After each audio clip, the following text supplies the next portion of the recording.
बच्चों, आज हम लोग गद्य भाग का पहला पाठ दो बैलों की कथा जो प्रेमचंद द्वारा रचित है उसे पढ़ेंगे और समझने का प्रयास करेंगे। दो बैलों की कथा के माध्यम से प्रेमचंद ने कृषक समाज और पशुओं के भावात्मक संबंध का वर्णन किया है। इस कहानी में उन्होंने यह भी बताया है कि स्वतंत्रता सहज नहीं मिलती, उसके लिए बार बार संघर्ष करना पड़ता है। इस प्रकार परोक्ष रूप से यह कहानी आज़ादी के आंदोलन की भावना से जुड़ी है और इसके साथ ही इस कहानी में प्रेमचंद ने पंचतंत्र और हितोपदेश की कथा परंपरा का उपयोग और विकास किया है। इस पाठ को समझने के लिए मैंने इसे कई बिंदुओं में विभाजित किया है। पहला बिंदु है बैल एक सीधा जानवर। बच्चों, इस पाठ का सारांश हम इस प्रकार से समझने का प्रयास करेंगे। जानवरों में गधा सबसे बुद्धिहीन माना जाता है। इसका सबसे बड़ा कारण है उसका सीधापन और सहनशीलता। वह सुख दुख, हानि लाभ सभी में एक जैसा रहता है।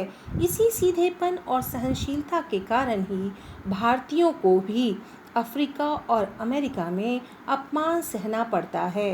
गधे से कुछ ही कम सीधा एक और प्राणी है बैल।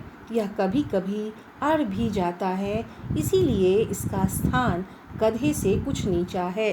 हीरा और मोती सच्चे मित्र दूसरा बिंदु है। इसमें झूरी काची के पास दो बैल थे। हीरा और मोती दोनों पछाई जाति के सुंदर, सुडौल और चौकस बैल थे। लंबे समय के साथ साथ रहते हुए उनमें गहरा प्रेम हो गया था।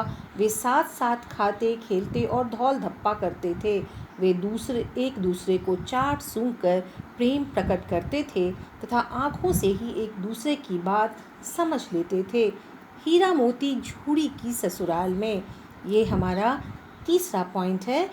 संयोग से झूरी ने एक बार दोनों बैलों को अपनी ससुराल भेज दिया। बेचारे बैल समझे कि मालिक ने उन्हें बेच दिया है, अतः वह अड़ गए। झूरी का साला उसे आगे धकेलता तो वे पीछे जोर लगाते। मुश्किल से वे सांझ को नए स्थान पर पहुँचे। वहाँ भी उनका मन न लगा। उन्होंने चारे में मुंह न डाला। नया घर उन्हें बेगाना सा लगा। बैल वापस झूरी के घर। रात को दोनों बैलों ने कनखियों से एक दूसरे को देखा, चुपचाप सलाह की और पगहे तोड़कर झूरी के घर चल पड़े। झूरी ने सुबह अपने बैलों को चरनी पर खड़ा देखा तो गदगद हो गया। बैलों की आंखों में विद्रोह भरा स्नेह था। घर और गांव के बच्चे तालियां बजा बजा कर उनका स्वागत करने लगे। हाँ, पत्नी जरूर क्रुद्ध हुई। वह उन्हें नमक हराम कहने लगी। गुस्से के कारण उसने बैलों को सूखा चारा डाला। बैल चारा खाएं तो कैसे? झूरी ने नौकर को चारे में खली डालने को कहा, किंतु मालकिन के डर से रह गया। हीरा मोती दोबारा झूरी की ससुराल में, हमारा यह पांचवा पॉइंट है। दूसरे दिन झूरी का साला फिर से हीरा मोती को ले गया।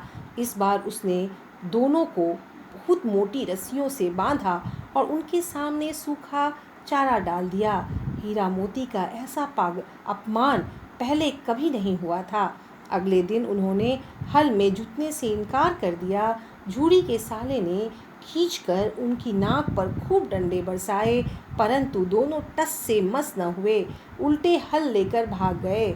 रस्सी, हल, जुआ, जोत सब टूट टाट कर बराबर हो गया, परंतु गले में लंबी लंबी रस्सियां थी, इसीलिए पकड़े गए। बैल फिर से भागे। अगले दिन उन्हें फिर से सूखा चारा मिला, लेकिन शाम के समय भैरों की नन्ही लड़की दो रोटियां लेकर आई। रोटियां खाकर हीरा मोती की आत्मा प्रसन्न हो गई। उन्हें पता चला कि नन्ही लड़की की माँ मर चुकी है, इसीलिए सौतेली माँ उसे बहुत परेशान करती है। मोती का दिल किया कि वह भैरों को या उसकी नई पत्नी को उठाकर फेंक दे, परंतु लड़की का स्नेह याद करके चुप रह जाते। अगली रात उन्होंने रस्सी तुड़ाकर भागने की योजना बनाई। वे रस्सी को कमज़ोर करने के लिए चबाने लगे, परंतु तभी नन्ही लड़की ने आकर दोनों की रस्सियां खोल दी। लेकिन बैल लड़की के स्नेह के कारण न भागे। लड़की ने शोर मचाया, फूफा वाले बैल भागे जा रहे हैं, दादा भागो। हीरा मोती भाग पड़े। गया ने उनका पीछा किया। गांव के और लोग भी पीछे हो लिए। दोनों रास्ता भटक गए। नए नए गांव पार करते हुए वे एक खेत के किनारे पहुंच गए। मटर का खेत था। दोनों ने खूब मटर खाए और मस्ती में आकर उछलने कूदने लगे। सांड से लड़ाई। अचानक उनके सामने बहुत बड़ा सांड आ गया। दोनों डर गए। मुकाबला कैसे करें? हीरा ने मोती को सलाह दी कि दोनों उस पर मिलकर आक्रमण करें। उन्होंने यही किया। सांड एक पर सींग चलाता तो दूसरा उसके पेट में अपनी सींग घुसेड़ देता। सांड को दो शत्रुओं से लड़ने की आदत न थी, इसीलिए वह बेदम होकर गिर पड़ा। दोनों ने उस पर दया की और छोड़ दिया। हीरा मोती पकड़े गए। विजय के नशे में दोनों बातें करने लगे। सामने मटर का खेत था। मोती उसमें घुस गया। अभी उसने मटर खाने शुरू ही किए थे कि दो आदमी लाठियां लेकर आ गए।